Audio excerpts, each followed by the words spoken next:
Hi, it's Katrina. From giant snakes from nightmares to men with 100 hands, here are 10 deadly monsters from mythology.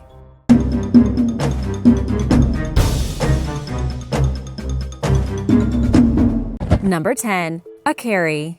The Carrie is a demon from Hindu and Native American mythology that brings illness upon the defenseless, especially children. Rather than being a hideous creature, she's the ghost of a young girl who died a painful death from a disease, and it's this innocence that gets sympathy from adults and children. Once they get too close, though, she infects them, and they too meet a grisly demise. The Carrie's true form is a skeletal body with glowing red eyes, long clawed fingers, and viciously sharp teeth. But luckily, this side of her only comes out when she's caught and has no choice but to attack to survive. Her sole intent is to spread illness to as many people as possible with her disease, called a Carrie's shadow, and will wait to infect people at the opportune moment, whether that be someone lost on their own or a group mourning at a funeral. With each person she kills, she grows stronger, but there are ways to ward off this evil spirit. She avoids the color red, and salt is also said to keep her at bay. Number 9. Grootslang.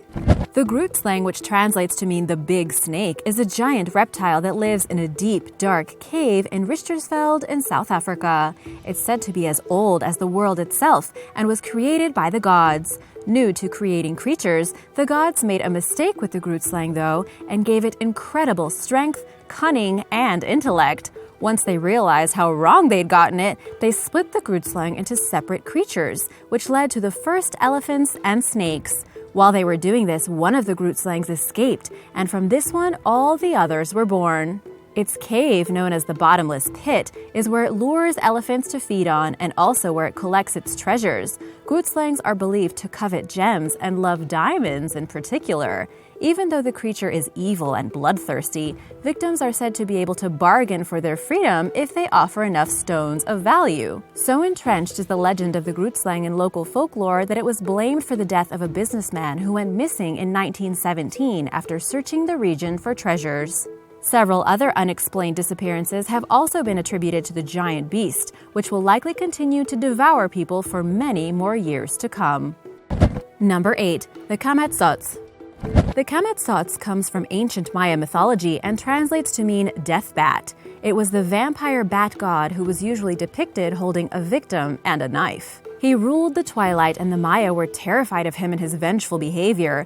They believed he lived in bloody grottos and other dark caverns, and the people actively avoided these places for fear of disturbing him. Earlier cultures revered bats, but a story in the Book of Creation, the Popol Vuh, changed all that. In the legend, Comets guarded the underworld and severed the head of one of the hero twins to use it in a ball game. While the other twin managed to win the game, retrieve his brother's head, and save him. From that point on, bats and Comets were associated with evil and death. And now for the Ogopogo, but first, let me know your favorite lake monster in the comments below. And be sure to subscribe if you haven't already so you have more stories to tell your friends. Number 7. The Ogopogo. Ogopogo is one of the world's most famous lake monsters and supposedly lives in Lake Okanagan in Canada. The legend first originated in native Canadian legends, which spoke of a deadly creature called Naa'aitk, which would demand a sacrifice from travelers trying to traverse the lake. This meant that for centuries, people would take small animals like chickens with them so they could kill them and drop them in the water to guarantee a safe crossing. While these stories referred to a water spirit, the legend has taken on a more physical form in recent times with Ogopogo, which is described as being multi-humped and dark in color. Eyewitnesses describe various features such as the head of a snake, alligator, or horse. Some describe horns, and some simply say it initially looks like a log that suddenly comes to life. The lake has, of course, been meticulously searched, but the best evidence of Ogopogo comes from a video captured in 1986, which shows a large creature in the water. This has since been claimed to be a much smaller animal than it seems, but with so many sightings being recorded, it's quite possible that there's something living in the depths that is still waiting to be discovered.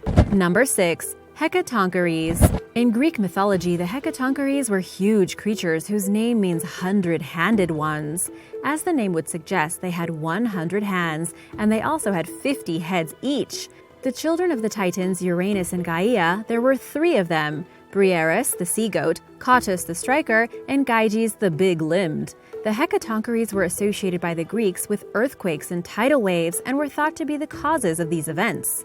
During the legendary war between the Olympians and the Titans, the Hundred-Handers took on a crucial role. They had been imprisoned by their father, but when Zeus heard that Gaia had foretold they would help overthrow the Titans, he broke them free. Their immense strength was integral to the victory of the Olympians, and when the Titans were themselves imprisoned, it was left to the Hundred-Handed Brothers to guard them for the rest of eternity. Number 5. Neon. In Chinese mythology, a neon was a fierce beast that lived under the sea or in the mountains that would, at the beginning of every year, emerge from its hiding place to feed on people and animals, with a particular fondness for hunting children. There are a number of different descriptions of the neon, with some saying it has the face of a lion, the body of a dog, and sharp incisor teeth, while other descriptions make it more elephant-like with long horns and sharp teeth. To ward off one of these creatures, it's said that loud noises, fire, and anything that's red in color should help. It's said that the Chinese lion dance, usually performed during New Year's celebrations, is from the legend of the neon. Following an attack on a village, locals learned how to get it to leave them alone and hung red lanterns and scrolls on their homes. The drums, red clothing, and firecrackers are an attempt to create enough noise to keep it away. Number 4. Akrabuamelu. The legend of the mysterious Akrabuamelu comes from ancient Babylonian mythology, in which numerous tales spoke of these scorpion men who guarded Shemesh, the god of the sun, truth, justice, and healing. They had the head, arms, and torso of a human and the lower body of a scorpion. They were believed to have been first created at the beginning of time to help the Tiamat wage war on the younger gods in revenge of a betrayal. They feature in the Epic of Gilgamesh, where they guarded the gates of Shamesh at the Mashu Mountains. Said to be so tall that their heads could reach the sky, a single glance from one of these creatures would cause death in a mortal human. They were a common foe that were faced in a number of stories, and were so important to the Sumerian culture that they were carved into the walls of temples and found in artworks, some of which have still survived to this day. Number 3. Bulgasari. Bulgasari, with a P, is probably the most famous movie to have been made in North Korea and is apparently also very popular in Japan. And not just because of its blatant copying of Godzilla, but because the director was allegedly kidnapped by the secretive state in order to get it made. But as with many movies, the plot is based on an ancient Korean legend of a terrible monster called the Bulgasari.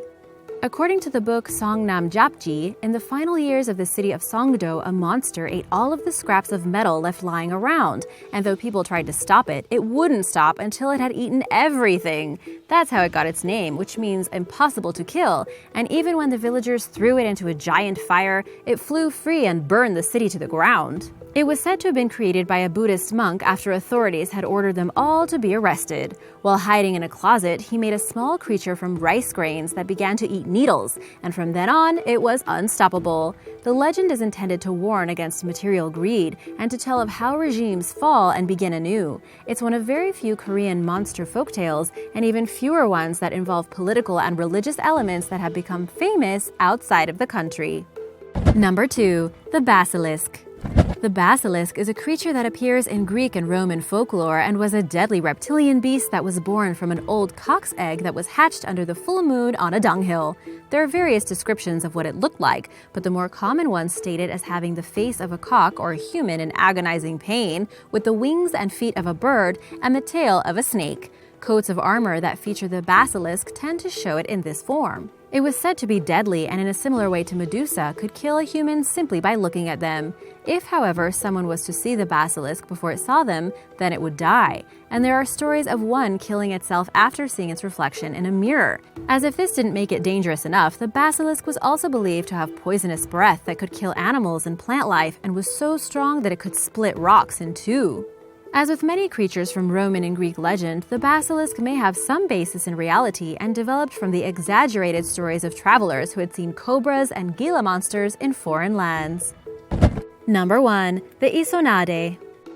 The Tsunade, whose name means beach stroker, is a shark-like monster that lived in coastal waters around Japan, according to Japanese legend. Said to be absolutely gigantic in size, their fins are covered in metallic barbs which they use to hook their prey and drag into the ocean. They were said to be able to move through the water without making a disturbance and would attack when the north winds blow and the currents change. With long whip-like tails, they were blamed for several casualties at sea, where, because they hunt so silently, no trace was ever seen of the victims. The Tsunade was a legend that helped to explain mysterious disappearances at sea, but it is also thought to have been based in fact. While there are many creatures that could potentially have attacked small ships in ancient times, the description sounds quite similar to a thresher shark, which has a long extended tail that it uses for hunting. Thanks for watching! Hopefully these monsters didn't creep you out too much. Let me know if you'd like to learn more about creepy creatures in the comments below. Be sure to subscribe and I'll see you soon. Bye!